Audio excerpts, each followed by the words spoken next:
Darren? Wala na kami ni Daryl na. Sarili ko muna ang asikasuhin ko. Ito ang mga pangarap ko. Tris? Well, in fairness, maganda ka ngayon. Mas maswerte lang ako. Bakit hindi mo sabihin sa kanila kung sino talaga ang tunay na mahal mo? I'm sorry, Clarissa. Kasama ko si Daddy. Alam mo na. That's good. I'm happy for you, Therese.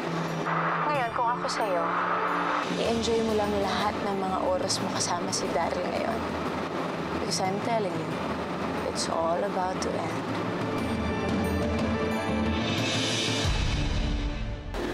She's up to something.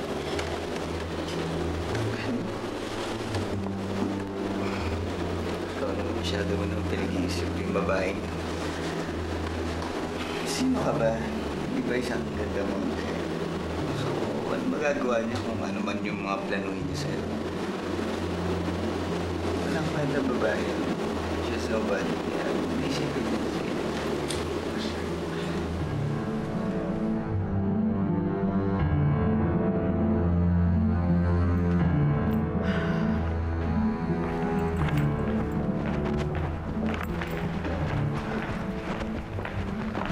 Nina, bakit parang upset ka? Dumating ang credit card bills ni Therese. She's overspent.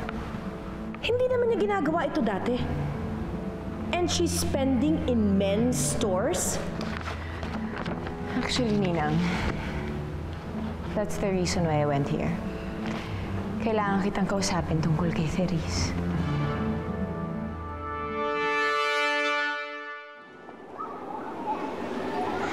Friend, sandali lang, please.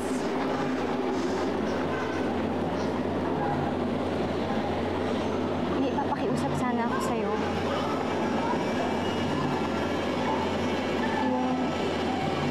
Yung nalaman mo sa akin kahapon, tungkol sa akin. Papakiusap ko lang na sana huwag mo munang ikwento sa iba. Ayoko kasing maskandalo sa school. Kahit di ko naman sabihin sa iba. Nalaman din niya kapag umulan siya mo. Balak mo, Nancy. Palaglag? Hindi. Wala naman ako iniisip na gano'n eh. Kaya lang naguguluhan pa ako. Please naman.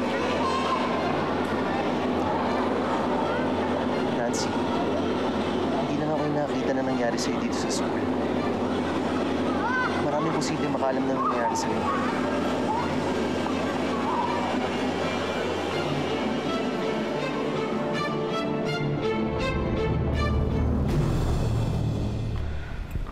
Saan ka galing? Bakit ngayon ka lang umuwi? Sinabi ko sa'yo, di ba? Out of town with my friends?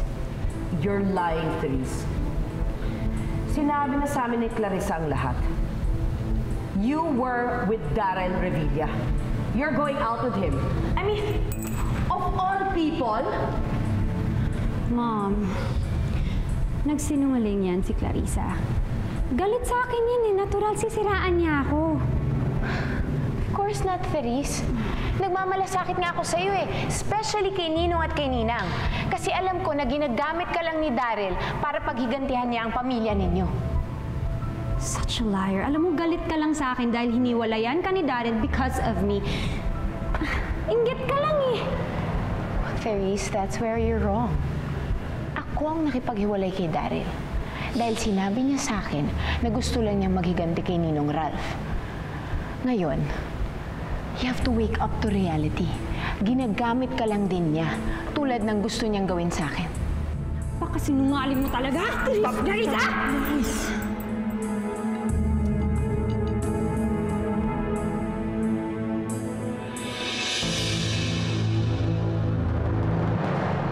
Alam mo, Nancy, napapansin ko sa'yo ngayon. Nagiging matamlay ka. Baka may sakit ka na hindi ka pa nagsasabi, ha? Wala ho akong sakit. Pero meron ho sana akong gustong sabihin sa inyo. Ano yun? Mare, Oh, Nakaluto ka na ba? naku, ito nga, naghihiwa pa Ay, ako. naku, tama. Huwag na. Eto, nagluto ako ng ulam, oh. Bagong sweldo si James. Unang sweldo naku, ng maraming salamat sa inyo. Naku, pinadali niyo ang buhay ko, ha? Oo. Ano nga ba sasabihin mo sa akin, anak? Wala ho, Nay. Kain ho tayo. Nagugutom na ho ako eh. Ah, sige, itatabi ko lang to, ha? Oo, halika na.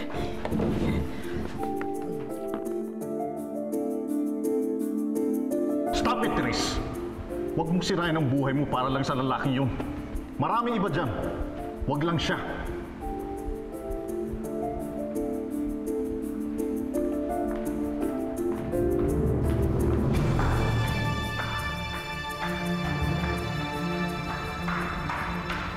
Anong gagawin natin, Ralph? Hindi lang naman makikinig si Therese sa simpleng pagbabawal eh. But she'd better. Dahil walang future ang relationship nila ng basurang yan. Well, kilala ko si Therese, Ninong. And I'm sure this is not the end of it. Kaya lang naman siya ginagamit ni Daryl kasi alam niyang mahuhututan niya si Therese. Well, I think kung wala na siyang makukuha dito, iwanan niya na to. Thank you, Clarissa. Mabuti naman at may pagmamalasakit ka pa rin sa kinakapatid mo. Of course, Ninang.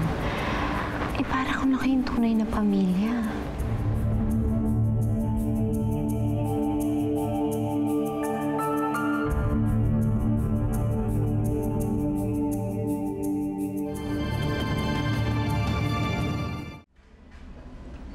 Ano sinabi ko sa'yo?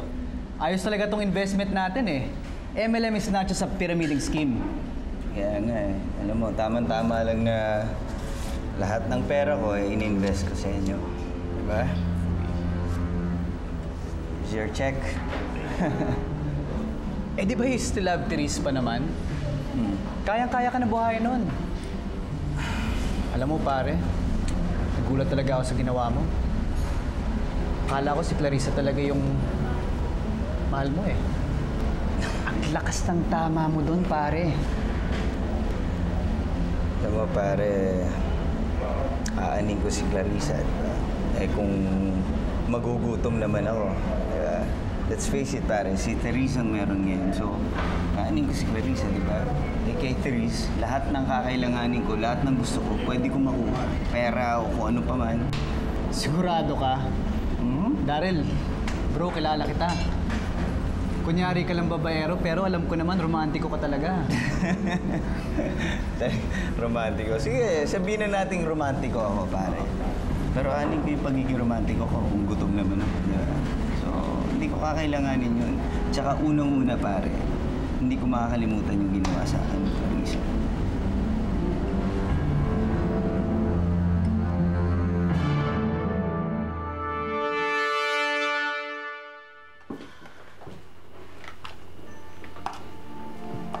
Clarissa, kain ka, oh.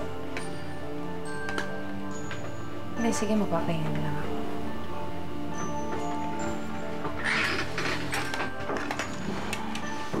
Ay, naku, Nancy. Meron akong ichichismis sa'yo.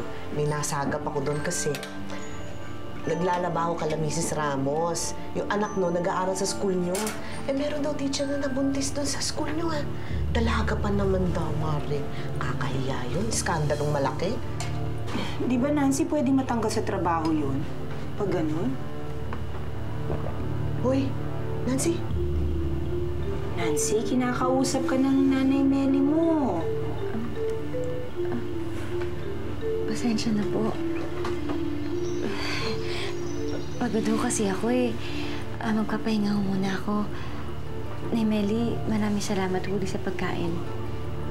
Sige. James. Excuse me.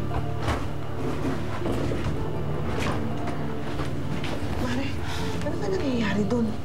Ako hindi ko nga maintindihan. Ilang araw nang masama ang pakiramdam ng batang yan. Sige, kumain na lang tayo.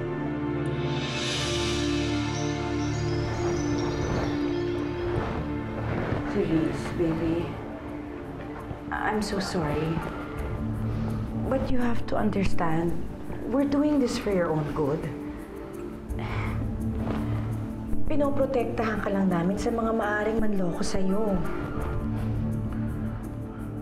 Therese, I think you just need a break. We can all use a break, right? Why don't we go abroad? Let's go out of the country sa Europe or sa US. Tayong tatlo lang.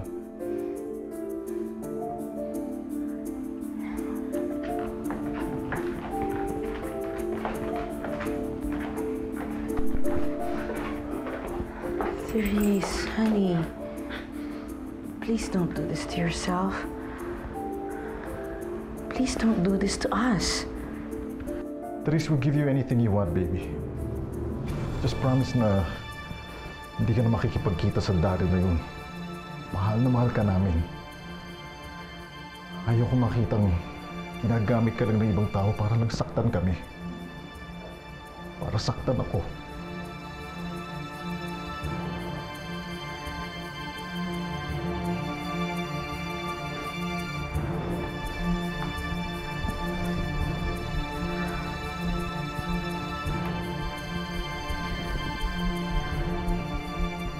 Sorry, Mom. I'm sorry, Daddy. I didn't mean to worry you guys. And I promise, hindi na ako makipagkita kay Daryl. Sasama na ako sa trip niyo. I'm so sorry. Come here, anak. Come here. I'm sorry, Mom. It's okay. It's okay.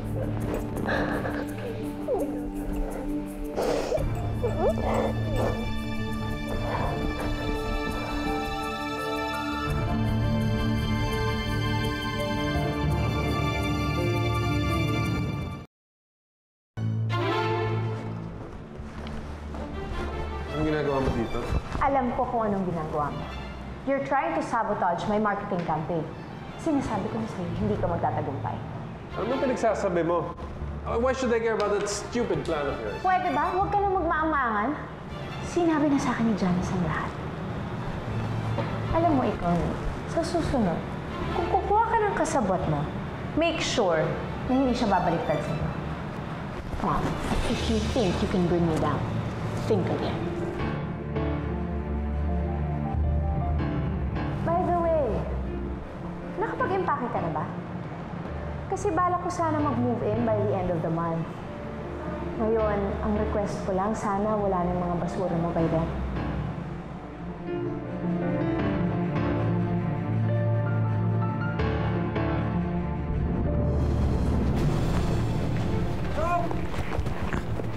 Nancy, ako na.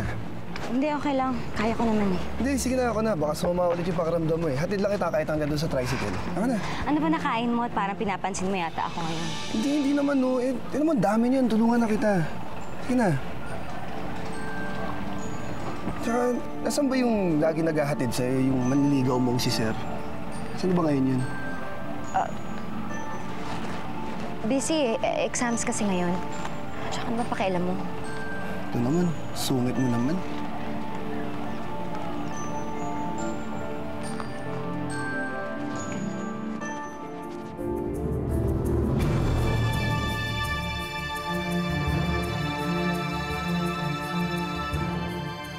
Janice?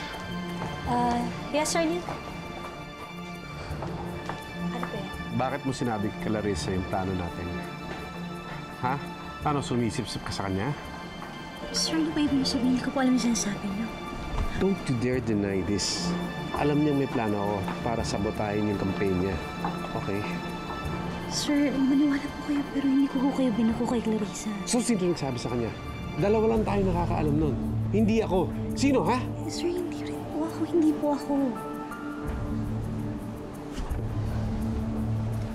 Well, it doesn't matter.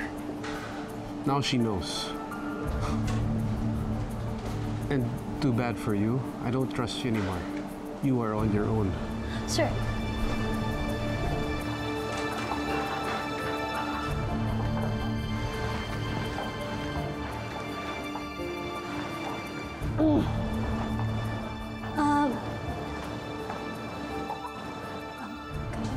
Clarissa, I'm sorry.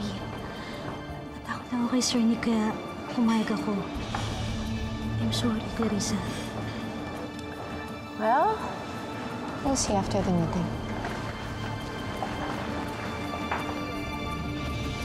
Pakibilis lang at pababa ng Ma'am Therese nyo, ha? Ma'am! Oh, nasabi mo na ba kay Therese na hinanda ko yung favorite breakfast niya? Yes, ma'am. No, ma'am. Ha? Ano ba talaga, Yaya? Kasi, Nasaan maalaga mo? kasi ma'am, ano, wala po siya sa kwarto, wala siya sa banyo, wala siya sa pool, wala po siya here. Ano? Wala po siya here. Therese! Therese! Well, for one, I'm very disappointed, Clarissa. Hindi biro ang 1 million pesos down payment that we may never see again because of the incompetence of one employee. It was very insensitive para sabihin niya sa ating endorser na hindi siya yung only choice natin. What kind of incompetence is this? Mistakes like that are grounds for termination. Well, kung lahat ng empleyadong nagkakamali, tini-terminate natin, edi dapat matagal ka nang wala dito sa kumpanya nito. She cost this company money, Clarissa. Kaya pa niyang bayaran ang pagiging stupida niya. This company thrives on compassion and loyalty. And I think we should extend the same values to my colleague here, Janice. Alam niyo ba, siya lang ang kasama ko sa campaign na ito and she has been nothing but hardworking. And I think natutunan na niya ang kanyang leksyon sa naging pagkakamali niya sa project na ito. Diba?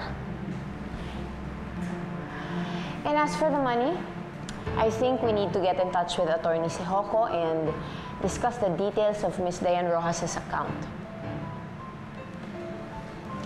Okay, let's do that. Can you call him now? Oh, sure. I'll do that. Excuse me. Therese? Therese, anak!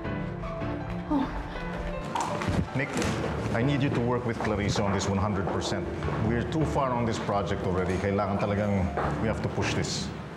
Okay. Hello? Hello, Ralph. Oh my God, Ralph.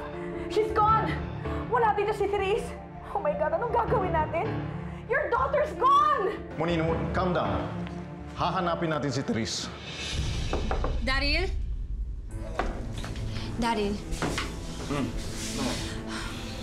Alis na tayo. Halika na. Dahil ano nangyari? Di ba sabi mo last day mo na din dito sa bahay mo? Eh di, umalis na tayo. Sandali, ano nga nangyari sa tapo? Tsaka bakit ang dami mong dalang gamit? Si Clarissa kasi. Sinumbong ako sa mami at daddy ko. Ayaw niya talaga akong tigilan. Magbabayad talaga sa akin yung babaeng yan. Okay, kailangan ko yung mga reports niyan sa desk ko mamaya, ha? And I mean later. Okay. Clarissa, gusto ko lang sana sabihin sa'yo na salamat. Thank you for saving me and my job. Ngayon, alam mo na kung gaano kaduming lumaro si Nick Arnaldo. So dapat, next time, hindi ka na nakikipagsabwatan sa isang demonyong katulad niya. And tulad ng sinabi ko sa'yo dati, I promise you, if you stick with me, sabay tayong aakit sa kumpanya nito.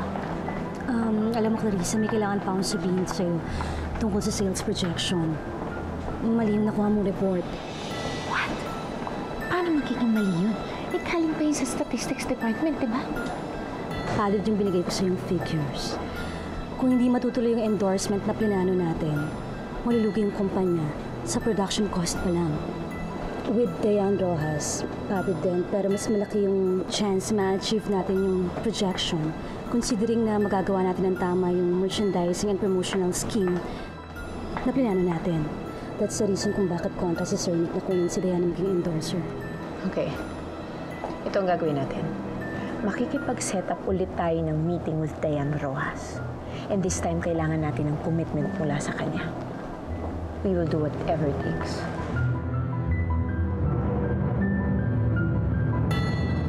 Where could she be? Saan kaya dadalhin ng hayop na yun, naku, Nick? She's not answering my calls. I honestly don't know. You know? What happened? We don't know where Therese is. We think sumama siya sa hayop na Daryl na yun. Can't find her. Can you try calling her also? Ninong, I think hindi naman niya sasagutin yung phone pag ako yung tumawag. Baka mamaya itapon pa niya yung phone.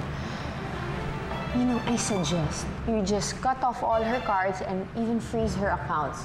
Kasi hanggat may nakukuha sa kanya si Daryl, hindi siya titigilan nito para siyang isang linta na nakakapit kay Therese. Takes one to know one. Nick.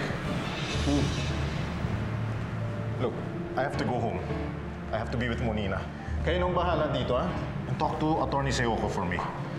If there is calls, call me, okay? Okay.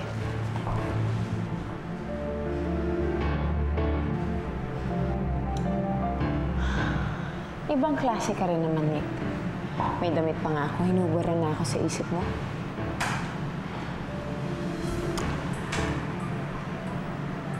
Alam ko namang hindi mo ako makakalimutan eh.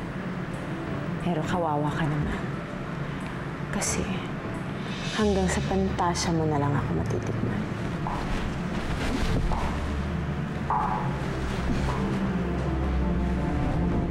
Eh, di ba naalala niyo si Miss Chavez? Bigla na lang nag-resign nun. Eh, nalaman na lang ni Madam Principal. Buntis nga. Eh, wala pa namang asawa yun. Ang balita ko, hindi naman daw nanganak. Baka nagpalaglag. Tapos, lumipat na ibang school. Malam. Grabe ano, nakakahiya. Naturingan teacher eh. Makati pa sa higad. Uy, ano ba kayo? Nakantay na kayo ng mga estudyante niyo. Ito na nga pala.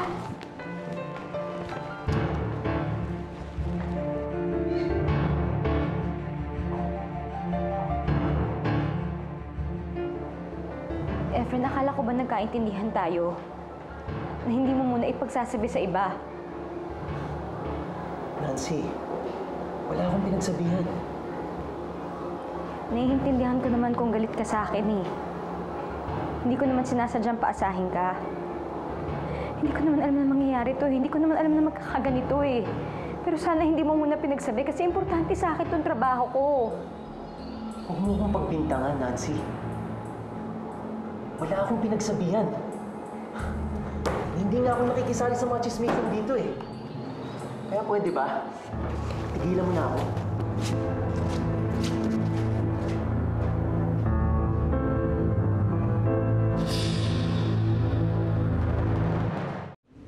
Ma'am, may iba daw po ba kayong card? Decline daw po ito. Ano? Imposible yan. Baka naman sira yung machine nyo bilang bulok yun. Try mo nga kasi ulit. Hindi po, ma'am. Anong hindi pwede? Alam nyo, yung machine nyo may problema. Ba't ito naman yung card binabalik mo? Ano, imposible po sulto, no? Sandali. Boss, magkano yun? 500. 500. Ito. Yun, 500. Salamat, sir. Siya. Tabi mo yan. Ano, umiinit ang ulo mo eh.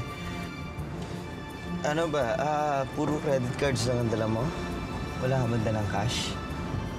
What if pinaputol ng dad mo yung pera mo sa bako? Alam mo, Daryl, imposible yon. I'm their only daughter. Imposible yung gagawin yun. You know what? Let's just go to the bank. Kuha tayo ng money, okay? Okay, sure. Kaya lang, pwede bang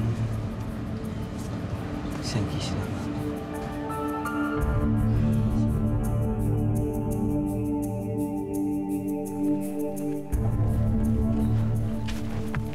Nancy, kamusta araw mo? Ito, may prutas ako para sa'yo. Para saan naman yan? Eh, napansin ko kasi na medyo sakiti ka itong mga nakalipas na araw eh. Kaya isipan kong bumili nito. Wala namang masama, di ba? James, sabihin mo nga sa akin yung totoo. Ano pang kailangan mo sa akin? Nancy, buntis ka ba?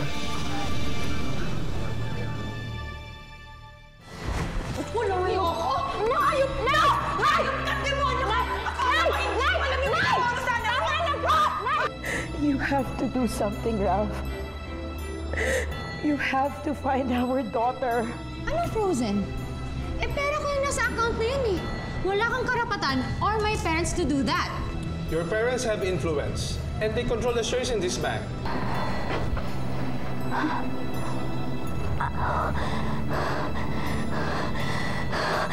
Diyos ko!